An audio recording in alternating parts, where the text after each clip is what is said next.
Can grow into A giant such that, giant का मतलब है कि एक बहुत लंबा जो है आदमी है, राक्षस आप कह सकते हो, that is linear dimension increase by factor of 9, यानी कि उसकी लेंथ ब्रेथ और हाइट जो है इंक्रीज हो रही है 9 times by factor of 9, assuming that is density remain same, density क्या सेम है, the stress in the lag will change by factor of. तो हमें ये पता है कि अगर मान लो कि अगर एक मान लो कोई भी अगर बॉडी है, रोड है मान लो, या कोई बॉडी है, अगर हम मान लो कि ऐसे पकड़ के लटक जाते हैं तो हमारी बॉडी में एक स्ट्रेस डेवलप होता है, उसको हम बोलते हैं टेंसाइल स्ट्रेस। और उस स्ट्रेस की जो वैल्यू होती है, अगर खुद के वेट की वजह से अगर हम किसी बॉडी को ऐसे पकड़ के लटके हुए हैं तो हमारे बॉडी में एक स्ट्रेस डेवलप होता है, उसको टेंसाइल स्ट्रेस बोलते हैं। खुद के वेट की वजह से जो स्ट्रेस होता है उसकी वैल्यू होती है mg बाय में 2ya के बराबर। कितनी होती है? mg बाय में 2ya, याद कर लो। और अगर हम मान लो खड़े भी हैं तो भी हमारी बॉडी में क्या होता है, एक स्ट्रेस डेवलप होता है, उसको बोलते हैं कंप्रेसिव स्ट्रेस, उसकी वैल्यू भी इतनी होती है mg बाय में 2ya के बराबर।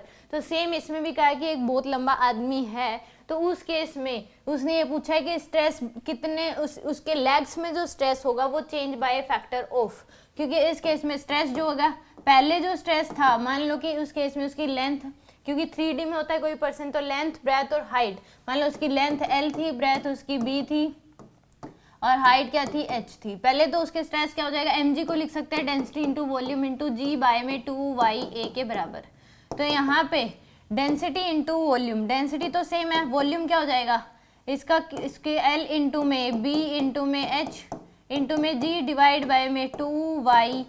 और जो एरिया होगा यानी कि जो उसके पैरों का जो एरिया होगा वो भी तो क्या होगा, बढ़ जाएगा, लेंथ इंटू ब्रेथ, यानी कि जो उसके पैर हैं उसके भी क्या हो जाएगा, उसके पैर की लेंथ और ब्रेथ भी क्या होगी, तो यानी कि L इंटू में क्या लिख सकते हैं, B, एरिया जो होगा उसके पैरों का, ये आ जाएगा आपके पास। अब जो स्ट्रेस होगा जब ये फैक्टर इंक्रीज कर दिया तो ये क्या हो जाएगा, रो डेंसिटी तो इतनी है, L की जगह क्या हो जाएगा 9L, increase by factor, linear dimension increase by 9 times increase कर ली, इंटू में 9b इंटू में 9h इंटू में क्या हो जाएगा g डिवाइड बाय में 2ya। a की जो वैल्यू है ये भी तो क्या होगी, इसके जो पैरों को ऊपर का साइज अगर बढ़ रहा है तो पैरों का साइज भी बढ़ेगा, यानी कि लेंथ ये भी क्या हो जाएगा, एरिया 9L इंटू में 9b।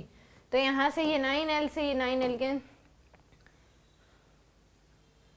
सर, और ये क्या हो जाएगा आपके पास, यहाँ से अगर हम देखें स्ट्रेस जो होएगा वो कितना आ जाएगा आपके पास, 9 से एक 9 कैंसिल, एक 9 से ये 9 कैंसिल, तो यानी कि आ जाएगा रो इंटू में b into L into H into में g इंटू 9 डिवाइड बाय में 2yL इंटू b। तो यानी कि कितने टाइम्स स्ट्रेस जो है वो बढ़ गया, कितने टाइम्स, तो 9 टाइम्स। ए ऑप्शन क्या हो जाएगा इसका करेक्ट होगा। यानी कि ये फॉर्मूला याद रख लो कि खुद के वेट की वजह से जो स्ट्रेस डेवलप होता है mg बाई 2ya के बराबर।